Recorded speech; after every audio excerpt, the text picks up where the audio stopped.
The smell of diesel oil mixed with wet cardboard never bothered Oswaldo Ferreira. 42 years of breathing that dense air in the Transcarga warehouse had transformed that odor into something familiar, almost comforting, like the scent of an old house where he grew up. But on that morning of March 14th, when the clock still read 5:30 and the city slept under the weight of dawn, something was different. Oswaldo felt it in his stomach, in that region where bad premonitions usually settle before they become reality. His hands, calloused by decades of work, trembled slightly as he turned the key in the side door of the warehouse. He attributed the tremor to the unusual cold of that autumn morning. But deep down, in that part of us that always knows the truth before the mind accepts it, he knew it was something else. It was his body anticipating what his soul still refused to admit, that there are days when the world decides to test how far a man can stand. Oswaldo walked among them with the assurance of someone who knew every inch of that space better than his own pockets. He checked the day's cargo list, 17 scheduled trucks, 43 tons of merchandise to be dispatched. He mentally organized the stock team, calculated the schedules, anticipated problems. Everything as he always did. Everything as he had done since he was 26 years old and had arms strong enough to carry the weight of the world. Oswaldo didn't know yet, as he drank the reheated coffee from the thermos Andrea had prepared the night before, that those would be the last hours of his invisibility. That, in a few hours, everything he had built with silence and dedication would be tested in a way no decent man should experience. And that the humiliation to come would not just be a bad moment, but the catalyst for a transformation that would change his life and that of everyone around him in ways no one could predict. Oswaldo greeted each one by name. There were 17 in total. Some had been there as long as he had, others recently arrived, brought by the need for a job in difficult times. There was Mr. Benedito, almost 70 years old, whose daughter was being treated for leukemia. Julio, the youngest, father of twins, who were born prematurely and were still struggling to gain weight. Mrs. Lourdes, a widow for 3 years, who single-handedly supported 2 orphaned grandchildren. Oswaldo knew every story, every pain, every reason why those people got up before the sun to face another day of hard work. He simply listened when they needed to talk, offered coffee when he saw the weariness in others' eyes, covered a late arrival here and there without reporting it to management, not because he expected gratitude, but because he profoundly understood what it meant to carry invisible burdens. Because he himself had carried his own long enough to recognize the weight on another person's shoulders. Oswaldo moved through the warehouse with that economy of gestures that only comes with absolute experience. Nothing superfluous, everything at the right time, every movement calculated to save energy throughout a day he knew would be long. That economy of movement that only comes with absolute experience. Nothing superfluous, everything at the right time, each motion calculated to conserve energy throughout a day he knew would be long. Rodrigo Tavares's powerful black Audi engine purring in the parking lot like a predatory animal announcing its arrival. The sound always bothered him, not for the ostentation of the car itself, but for what it represented. The abyssal distance between whoever drove that 500,000 Ries German machine and whoever waited an hour and a half on a crowded bus to get to work. Rodrigo Tavares entered the warehouse with the bearing of someone entering conquered territory. 38 years old, he wore a grey suit that probably cost more than Oswaldo's monthly salary. His Italian shoes gleamed even under the harsh fluorescent lights. Behind him, 2 equally well-dressed men walked with the caution of those unaccustomed to stepping on industrial ground, as if the environment could somehow stain their expensive clothes just by proximity. The type of men who look at a company and see only numbers, spreadsheets, potential for return. Who look at employees and see operational costs, lines on expense charts. And he knew, in that instant, with the cold certainty of someone who had lived long enough to recognize patterns, that Rodrigo was hunting for an opportunity to impress. He lowered his head over his clipboard, concentrated on the numbers, silently prayed for the day to pass unnoticed. But the universe, that morning, had other plans. Even the constant hum of the forklifts seemed to diminish, as if the machines themselves recognized the gravity of that moment. There was something in the executive's eyes that he recognized immediately, because he had seen it before in other people, in other contexts. The need to crush someone to feel great. And he knew, without a shadow of a doubt, that he would be the chosen one that morning. He walked to where Rodrigo awaited him, each step weighing as if he carried invisible chains. The foreign investors talked quietly among themselves, in English, probably commenting on the facilities. They had no idea what was about to happen. They couldn't imagine they were about to witness the type of bureaucratic cruelty that occurs every day in companies worldwide, far from human resources manuals and workplace respect lectures. It was the beginning of a public execution. His tone was loud enough for everyone to hear, calculatedly designed to turn it into a spectacle. 42 years, sir, Oswaldo replied softly, keeping his voice steady even when everything inside him screamed to run, to disappear, to simply cease to exist there. 42 years, sir, Oswaldo replied softly, keeping his voice steady even as everything within him screamed to run, to disappear, to simply cease to exist there. Then he turned back to Oswaldo, and the smile died completely. 42 years, and you still haven't learned to do the basics, right? He knew what Rodrigo was talking about, the duplicate entry in the register for the box of parts delivered that morning. An error in the new computerized system that he had reported 3 times to the IT department, which he had warned about in 2 unanswered emails. But explanations wouldn't matter now. Rodrigo wasn't interested in truths. He was interested in blood. Rodrigo exploded, stepping closer to Oswaldo until their faces were mere inches apart. His breath smelled of expensive coffee and imported mints. Do you know how much an error like that costs?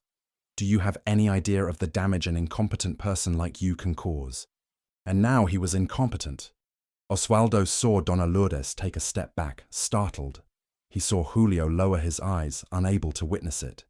He saw So Benedito clench his fists, helpless. You are a number on the payroll, a cost this company bears, and I am tired, do you hear? Tired of carrying dead weight. It was the feeling of disappearing even while standing there, breathing, bleeding internally. If it weren't for the damned labor laws of this backward country, Rodrigo continued, turning again to the investors as if he were giving a lecture on efficient management, you would have been out on the street a long time ago. But rest assured, Oswaldo, I'm working on it. I'm working to clear this company of all the accumulated garbage. In front of foreign investors who didn't understand Portuguese, but perfectly understood the universal language of humiliation. Not for him, but for themselves, for their own cowardice, for their inability to say a word, to step forward, to simply acknowledge the injustice they had just witnessed, for their inability to utter a word, to step forward, to simply acknowledge the injustice they had just witnessed. His hands trembled when he picked up the clipboard. They trembled so much that the numbers on the page danced before his blurred eyes, because his mind was far away, trapped in an infinite loop repeating those words. You are no one. A simple phrase, just 5 words, but one that had the power to annihilate 42 years of dedicated existence. When the clock struck 6 in the evening and the shift finally ended, Oswaldo signed the timesheet with hands that still trembled. He put on his worn-out coat, picked up the empty lunchbox Andrea had prepared the night before, and walked towards the exit. No one greeted him. No one said goodnight. It was as if the humiliation had made his invisibility complete, absolute, definitive. The city lights flickered outside, indifferent to his suffering. The world kept turning as if nothing had happened, as if a man hadn't been publicly torn apart that morning. The smell of roasted chicken filled the small 2-room apartment in Villa Mariana, an aroma that on any other day would be comforting, but that night only accentuated the knot in his stomach. 35 years old, beautiful despite the fatigue that teaching imprints on those who choose to teach in public schools. She never married, never left home, dedicating herself to caring for her parents as if it were her divine mission. How was your day? How to destroy the image she had of him as a dignified, hard-working, respectable man. But she also knew his limits. She knew when to insist, and when to let silence do its work of temporary healing. Every mouthful was an effort, each piece of meat chewed with difficulty, going down his throat like ground glass. He sat on the edge of the bed, that same bed where Celia had slept beside him for 40 years, where she had died holding his hand. whispering that he was the love of her life, and finally allowed the tears to come. On the bed where Celia had slept beside him for 40 years, where she had died holding his hand, whispering that he was the love of her life, and he finally allowed the tears to come. Without sounds, just tremors in his shoulders and warm tears streaming down his aged face. He cried for himself, for the humiliation. He cried for Celia, who was no longer there to tell him that everything would be all right. He cried for Andrea, who deserved a stronger father. He cried for all the years of invisibility he had accepted as his natural fate.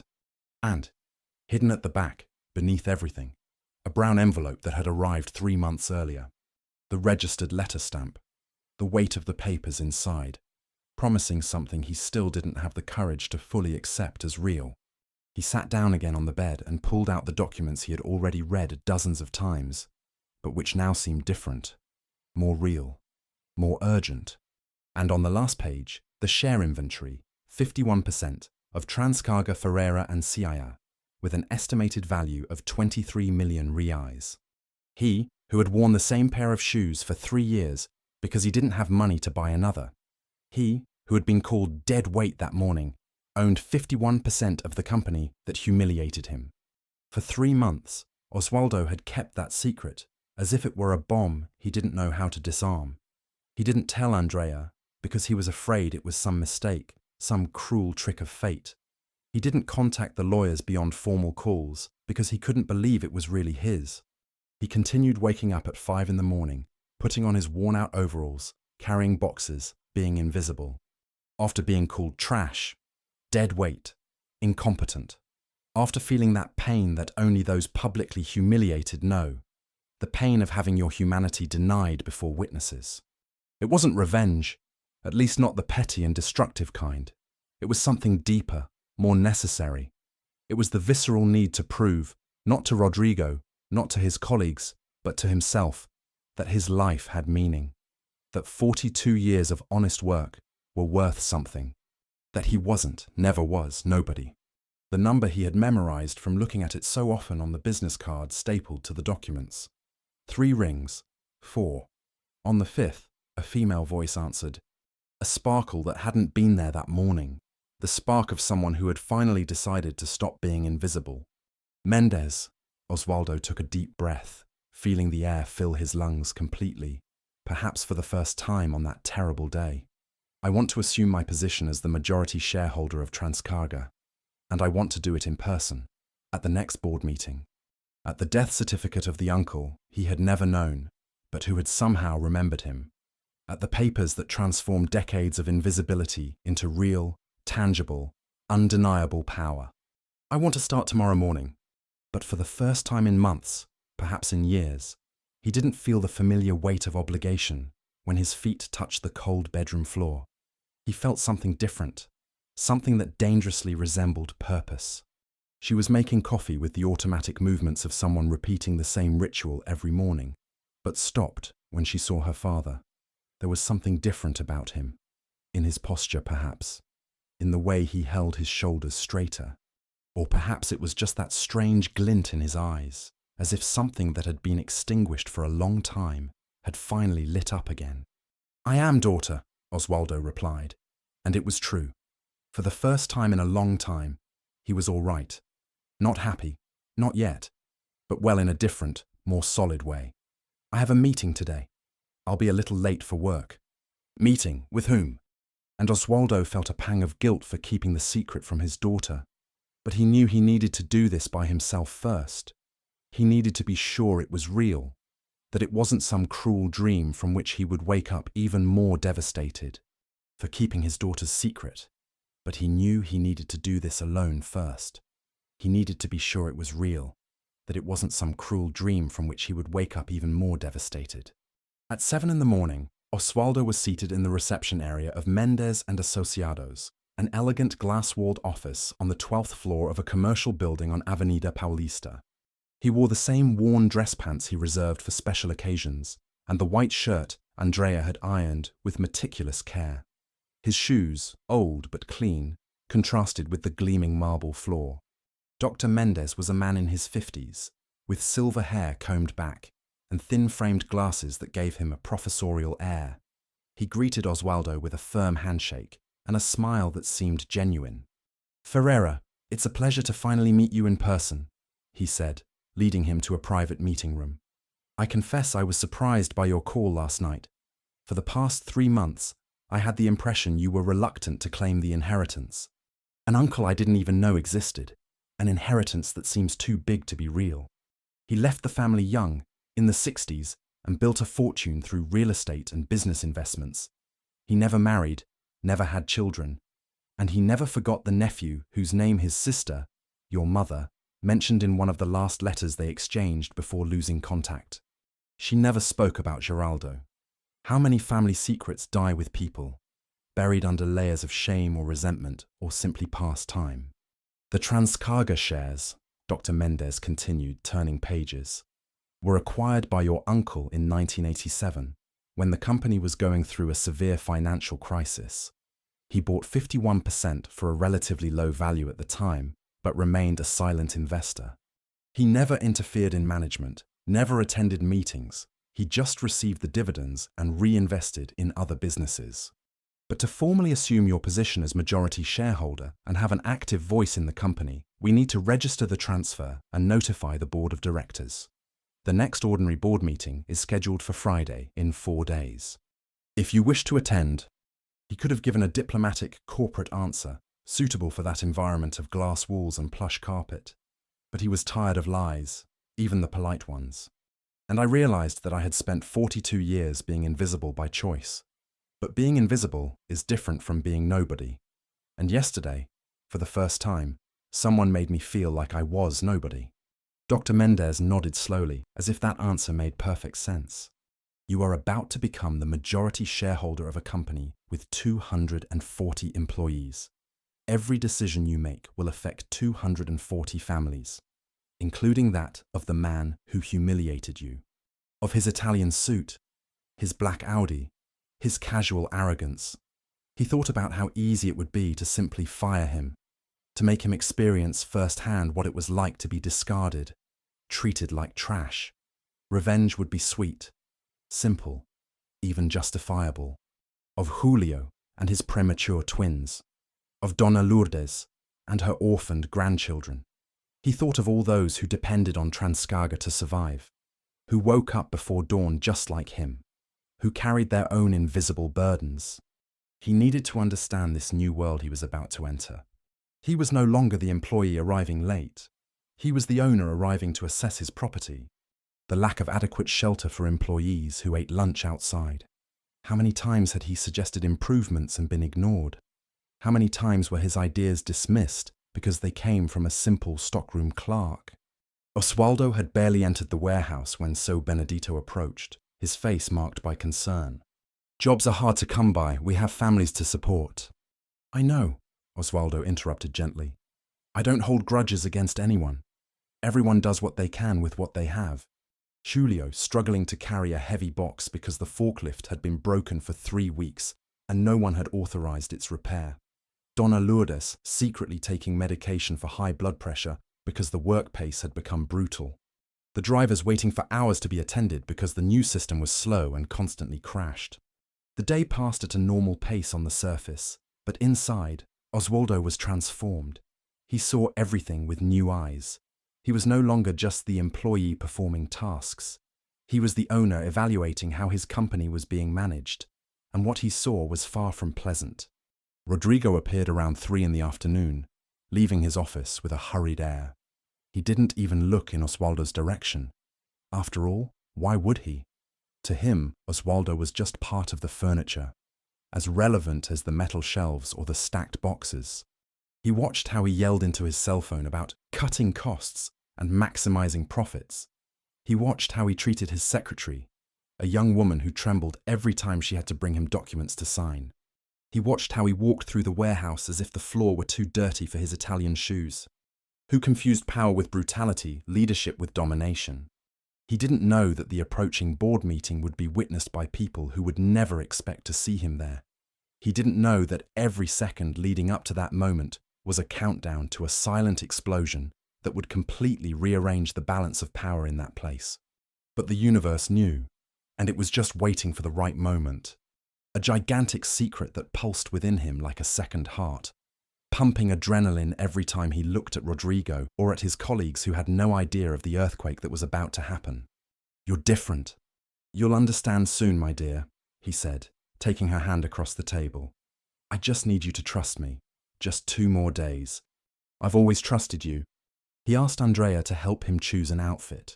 Not his work overalls, but his dress pants, a white shirt, and the brown blazer that had belonged to his grandfather, which he kept at the back of his closet for occasions that never came. She didn't ask why. She simply ironed the clothes carefully, intuiting that something important was about to happen. Oswaldo smiled and said it was something similar, but he didn't specify what exactly was being buried, or simply direct. Should he confront Rodrigo publicly, make him feel the same humiliation? Or would it be better to take control with dignity, proving that true power needs no spectacle? "Ferreira, everything is prepared for tomorrow. The meeting starts at 10 o'clock. I'll meet you in the lobby of the administrative building at 9:45 and we'll go up together. The board of directors has already been notified about the transfer of shares, but we haven't informed them who the new majority shareholder is. It will be a surprise."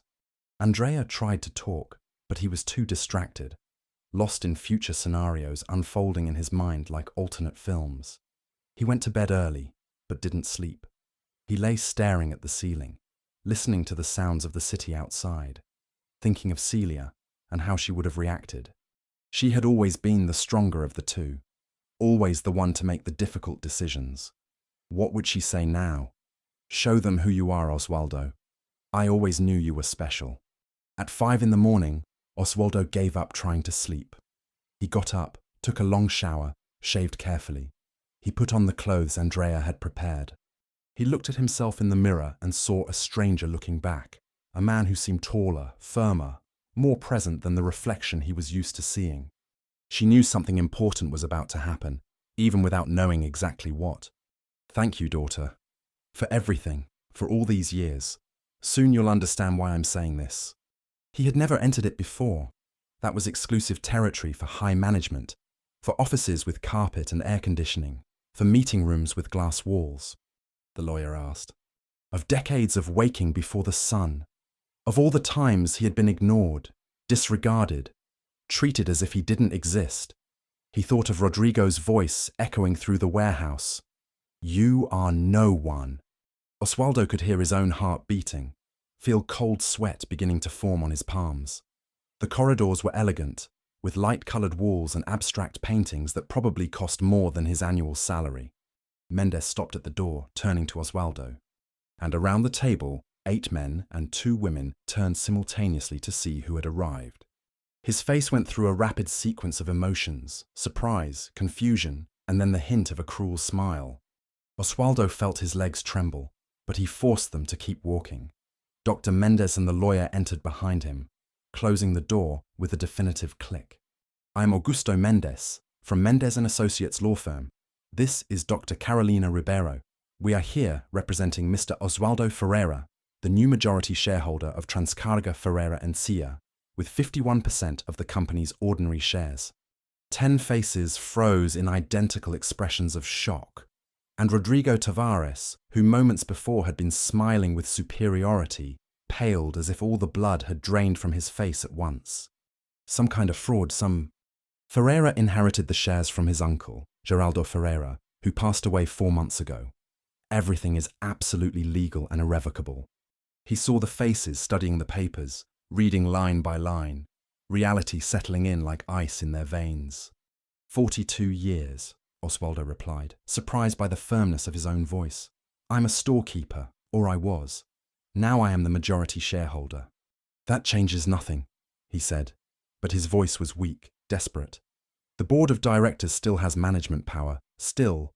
The board of directors still has managerial power, still." But then he remembered all the families who depended on that company.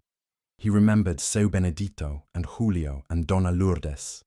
He remembered the man he had always tried to be, even when no one was looking. "I didn't come here," Oswaldo finally spoke, and his voice filled the room with a quiet authority that surprised even himself, "to destroy anything. I came to fix things.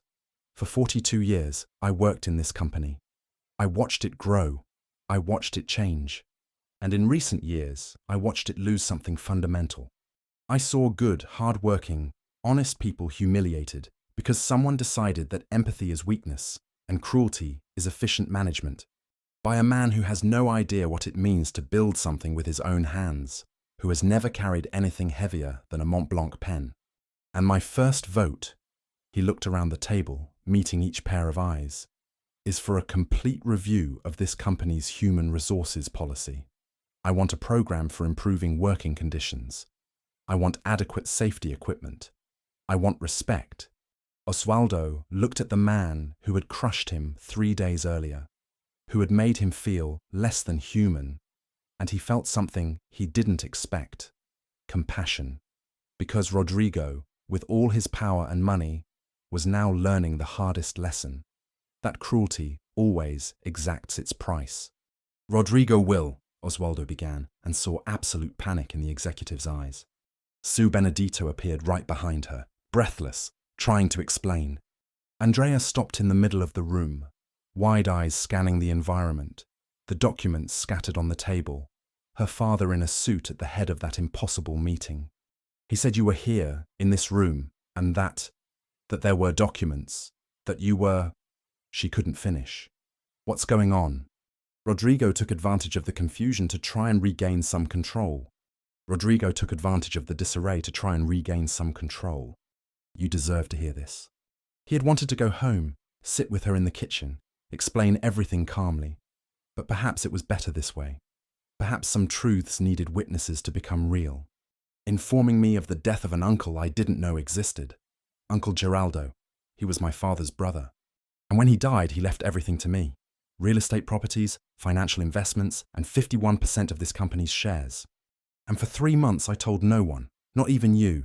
I kept waking up at 5 a.m., putting on my overalls, carrying boxes, because I couldn't believe it, because I was afraid it was a mistake, because... His voice faltered. I spent so long being invisible that I didn't know how to stop. His eyes met Rodrigo's, who had visibly shrunk in his chair. And I realized I couldn't be invisible anymore. Not because I craved power, but because I desperately needed to prove to myself that my life had meant something. There, in front of directors and lawyers and the man who had destroyed him, Oswaldo cried. But these were tears quite different from those he had shed on that terrible night. They were tears of relief, of rebuilding, of self-forgiveness. When they finally separated, Andrea wiped her face with the back of her hand and smiled through her tears. Then, regaining his composure, he turned back to the table, to the faces still processing everything they had witnessed, to Rodrigo, who was looking at his own hands as if they could give him answers. He will remain. Rodrigo sharply raised his head, disbelief etched on his face. And I don't want to become his version just because I now have the power to do so. So Rodrigo will stay, but he will learn to do things differently. He will learn that employees are not just numbers, that respect is not weakness, that there is a difference between being feared and being respected. And if he doesn't learn, he continued, his voice gaining a steely edge, then yes, we will have a different conversation. Because I can forgive once, I can give a second chance, but I will not allow anyone else to be treated the way I was treated. Never again. Under no circumstances. Rodrigo opened his mouth, closed it, opened it again. When he finally managed to speak, his voice came out hoarse. He saw not the arrogant executive in an Italian suit, but a man who had never learned life's important lessons, who confused success with worth, who never understood that humiliating others only revealed his own inner pettiness. Because, Oswaldo said simply, someone needs to show you how it's done. And who knows? Maybe you'll learn something. Maybe you'll become the leader you could be if you stop trying to prove all the time that you're better than everyone else. He turned to the chief financial officer, asked one of the directors, a middle-aged man with thick glasses. How do you intend to divide responsibilities? That's where I've always been, and that's where I'll stay. But I will participate in all strategic decisions, and I will ensure that Transcarga becomes what it was when I started here. A company that cared for its people as much as it cared for its profits. He spent the next hour discussing changes. Oswaldo didn't have the corporate vocabulary, he didn't know the technical terms, but he knew the company in a way no one else there did. He knew every ignored problem, every broken piece of equipment, every inefficient process. And when he spoke, everyone listened, because finally, after 42 years, his voice mattered. Rodrigo was the last to leave, stopping at the door. When the room was finally empty, only Oswaldo, Andrea, and the lawyers remained. "Well," Dr. Mendez said, putting the documents into his briefcase, "that was intense, but you handled it very well. Better than many executives I've seen taking over companies." After the lawyers left, father and daughter were alone in the room. Andrea pulled a chair close to his and took his hand. "The house in Villa Mariana holds your mother in every corner. And work still gives me purpose. It's just that now I can truly make a difference." When Oswaldo came down to the warehouse that afternoon, still wearing the suit he felt uncomfortable in, he was greeted with applause. "And I've never seen anything more just than this." She didn't need to. Some silences say more than 1,000 words. But Oswaldo didn't speak of revenge or satisfaction. He spoke of responsibility, of doing things differently, of honoring the memory of an uncle he had never met, but who, somehow, had believed in him. The computerized system repaired, working conditions improved, and Rodrigo Tavares, surprisingly, learned. Not overnight. Real changes never happen quickly. But little by little, he started to listen more and shout less, to see people where he had once only seen numbers. Oswaldo continued to wake up at 5 in the morning. He stayed in the warehouse wearing the same worn overalls. The only difference was that now, when he entered through the side door and turned on the lights, he knew he was no longer invisible. He never had been, in truth. It had simply taken 42 years for the world and for himself to see him. "I am learning that being great doesn't mean making others feel small." Aldo folded the note and put it in his pocket. It wasn't a complete apology. It didn't erase the humiliation of that March morning. But it was a start. And beginnings, however small, always mean hope. That afternoon, as the sun began to set, painting the sky orange and purple, Oswaldo stood at the warehouse door, observing the activity. Trucks arriving and departing, employees working with renewed dignity. A company that finally understood its greatest asset was not in the balance sheet numbers, but in the people who woke up every day to make the work happen. He thought of Celia, who believed in him even when he didn't believe in himself.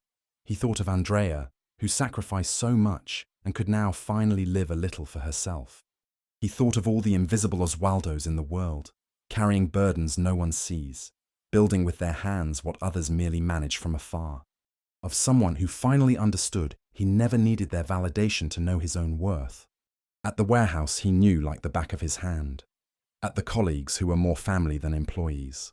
At the simple life he chose to live, even though he could have anything. Because in the end, that story was never about a man who discovered he was rich. It was about a man who always was someone, even when the world insisted on treating him as if he were nobody. And about how sometimes we need to lose everything, or almost everything, to understand that what truly matters could never be taken from us. In how you rise after being knocked down. In how you use your strength not to crush, but to protect. Because there, amidst the smell of diesel oil and wet cardboard, among the rows of metal shelves and the noise of forklifts, he found something no money could buy: purpose. And when he finally retired, at 88 years old, the same age Uncle Geraldo had died, he left behind not just a prosperous company, but a far more important legacy. He left the memory of a man who proved that dignity cannot be bought, cannot be sold, and can never be taken, only given away by those who choose to no longer carry it. Just a phrase he himself chose.